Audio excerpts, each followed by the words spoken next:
आणि एक बरीच लोक म्हणली की तुम्ही त्यांच्या मांडीला मांडी नाही त्यांच्या उरावर बसायला आलो. मला बेकार काय वाटायला लागलं की बाबा काम केलं नाही का. तर ठीक आहे एखाद्या तालुक्यात समजू शकतो किंवा एखाद्या तालुक्यात शिकला पण सगळं तालुक्यात जर आपण परिस्थिती बघितली तर एकही पंचायत समिती येऊ शकली नाही, एकही नगरपालिका येऊ शकली नाही. मग नेमकंही कशामुळं मला वाटतं आपण जर बघितलं निवडणुकीचं आठवण केलं तर थोडं एक तर त्याची ताकद काय चालतं आर्थिक तर काय विचारायची गरज नाही. मग अशा परिस्थितीमध्ये जर आज आपण समजा जिल्हा सगळ्या स्थानिक स्वराज्य संस्थेच्या निवडणुकीत पडतात अशा पद्धतीने जर क्षेत्र चालू झाला किंवा जर आपण मला भीती अशी आहे की बाबा ज्याच्या विरोध करायला आपण ज्याच्या तिथं आलो होतो ती माणूस मात्र पहिल्यांदा काँग्रेस राष्ट्रवादीचं सरकार असताना त्या सरकारमध्ये ती सरकार संपलं की पुन्हा भाजपचं आलं की पुन्हा तिकडं आणि त्या सत्तेचा वापर करून त्याचं चालूच आहे. त्याचं जे कार्यक्रम आहे ती चालूच आहे. मग आपण थोडक्या संसाधनं किती माझी भूमिका ही आहे किंवा आपण कुठपर्यंत दम काढायचा आणि कुठपर्यंत लढत बसायचं. बरं त्या सगळ्या साधनाचा वापर करून जर पुढचा माणूस तिची मशीन घेऊन येत आहे पैशाची बंदूक घेऊन येत आहे ना आपण लाकडानं कुठं लढत असायचं कुठं. मला वाटतंय त्या भूमिकेत त्या ठिकाणी मला असं वाटतंय आपण सुद्धा त्या पद्धतीनं त्या ठिकाणी मार्गक्रमण करणं अपेक्षित आहे असं मला प्रामाणिकपणे वाटतं. आणि पण मला वाटतं बऱ्याच कार्यकर्त्याचं माझी त्याच्याबद्दल चर्चा झाली की बाबा ही बरं पानगड अशी आहे 7 वर्ष चाललं तुमच्या गावाचा माणूस शेतकरी येतं इस्टिमेट तयार करून घेऊन येत आहे झालं डीपी द्या. आम्ही काय म्हणतो नाही या वर्षी काय चालणार पुढच्या वर्षी पुन्हा तुम्ही जायचं पुन्हा इस्टिमेट तयार करायचं पुन्हा पुढच्या वर्षी पुन्हा आम्ही सांगायचं नाही ह्या वर्षी होत नाही पुढच्या वर्षी. एक डीपी द्यायला आपल्याला संघर्ष करावा लागतंय. तर शेवटी लोकप्रतिनिधी म्हणून काय आपली जबाबदारी आहे ना. तुम्हाला तुमच्या गावात जाऊन काम करत असताना जर काम झालं नाही ज्याच्या त्या कळंब तालुक्यात उमरग्यात समजा आपल्या आमदारातून आपण तिथं तंत्र काढू शकतो पण बाहेरच्या बाकीच्या ठिकाणी मात्र अतिशय गंभीर आणि प्रतिकूल करत. आणि म्हणून माझं म्हणणं आहे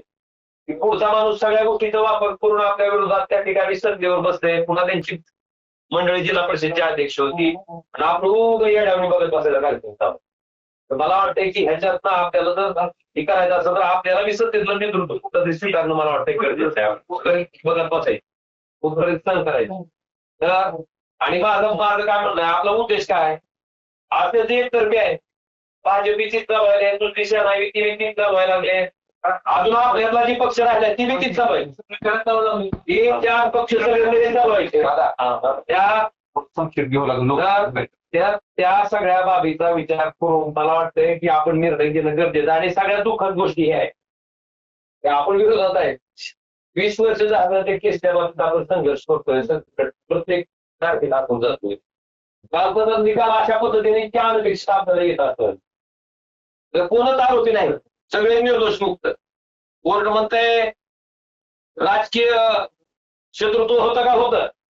मारण्याचा उद्देश आहे का मोठी होती आहे म्हणते सगळे निर्दोष मुक्त. मला काय म्हणायचंय जर मी स्वतः खासदार असताना माझ्याच कुटुंबात माझा न्याय जर मिळू शकत नसेल तर मला प्रश्न आहे नेमकं करायला कशासाठी राजकारणात मी आलो कशासाठी खासदार व्हायला आलोय का. प्रत्येक जण म्हणते तुमची प्रतिमा महाराष्ट्रात तुमचं नाव आहे हे आहे ते आहे होय बाबा मी कशासाठी आलोय म्हणजे माझी प्रतिमा सांभाळायला आलोय का महाराष्ट्राचं राजकारण करायला आलोय. मला वाटतं या लोकांनी केलं त्यांना धडा शिकवायला आपण आलेला आहोत. त्यांचं जर सगळं सरद असलं आपण जर बदल पाहिजे तर बघायचं कुठं आहे.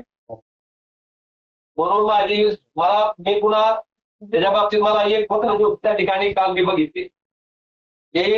निकाल त्या ठिकाणी विरोधात गेल्याच्या नंतर ताबडतोब आपण जर बघितलं असेल तर महाराष्ट्र राज्याचे उपमुख्यमंत्री एकनाथ शिंदे साहेबांनी त्या ठिकाणी तातडीनं त्याची दखल घेऊन आम्ही याचं हायकोर्टामध्ये रीट करू आणि जे आहे ते अन्यायकारक आहे. मला वाटतं त्या गोष्टीचं समर्थन पोलीस केलं आणि म्हणून माझी विनंती आहे मला वाटतं की आता आपल्याला ते निर्णय घेणार मला माहिती आहे बऱ्याच कार्यकर्त्याचं म्हणणं आहे तर आपण आपल्याला नाव तुमचं नाव खराब होतंय तुमचं नाव हे होतंय काही लोक म्हणजे निकाल लावण्यासाठी गेला तर निकाल लावायला जायचं असतं मग 22 केला काही पैशासाठी शेवगा गंभीरपणे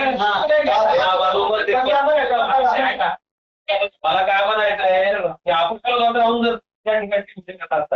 काम घडत आला पण असं जर चालत राहिलं पुढं पासून तर कुठवर काढणार आहे. बरं आज कार्यासाठी काय घडते सुद्धा कामाला मला अडचणी यायला बरोबर. त्यामुळं मला वाटतंय की जी काय निर्णय त्या ठिकाणी मी घेणार आहे ते निर्णयाच्या पाठीशी तुम्ही सगळ्यांनी विनंती काय करा सगळ्याला बरोबर ठीक आपण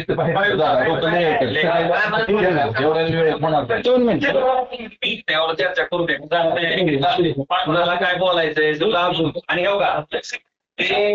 मी तुमचं सगळ्यांचं मत घ्यायला मी काल सुद्धा त्यांना सांगितलं किंवा माझी काय भूमिका आहे ती माझ्या सगळ्या लोकांवर मला चर्चा करू त्याची सगळ्याबरोबर म्हणजे 100% आणि मी तुम्हाला सांगू गावातल्या पाहून बऱ्याचशा लोकांचे फोन आले बऱ्याच लोकांना पहिल्यांदा सहमती नव्हती ती म्हणजे समजून सांगितलं विनंती केली त्यांना बाबा की ना असं नाही शेवटी त्याची ताकद वापरून सगळीकडे आपल्याला चिंगरून टाकली जात असेल तर शेवटी आपल्याला बी जिवंत राहणं गरजेचं आहे पटलं आम्ही तर थांबला असं गृहीत धरा की अजून 3 वर्ष असेच गेले कार्यकर्ते संपत्ती चालू जसं जिल्हा परिषद पंचायत समिती या निवडणुकीला झालं ती जर पद्धत पुढे राहिली पुन्हा लोकसभेला त्यांची पैशाची ताकद सत्तेची आणि एक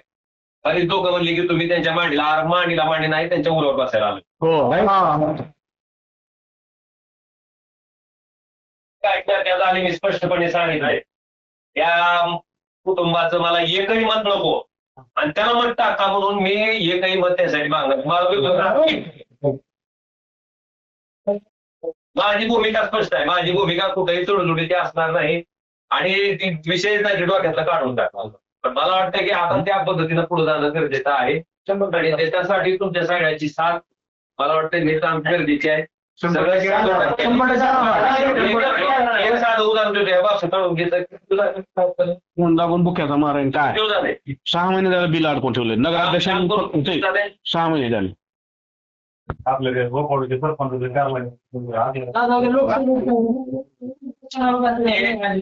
एक लक्षात घ्या आपलं काम सगळ्यालाच माहित आपलं काम आणि कसं असतंय की कष्ट करत काम तरी ती पुढे जाईल तर माझा आता आहे का माझा काहीतरी व्यवसाय बघतो शैक्षणिक संस्था बघून पुन्हा मग तुम्हाला काही भेटणार आहे का माझं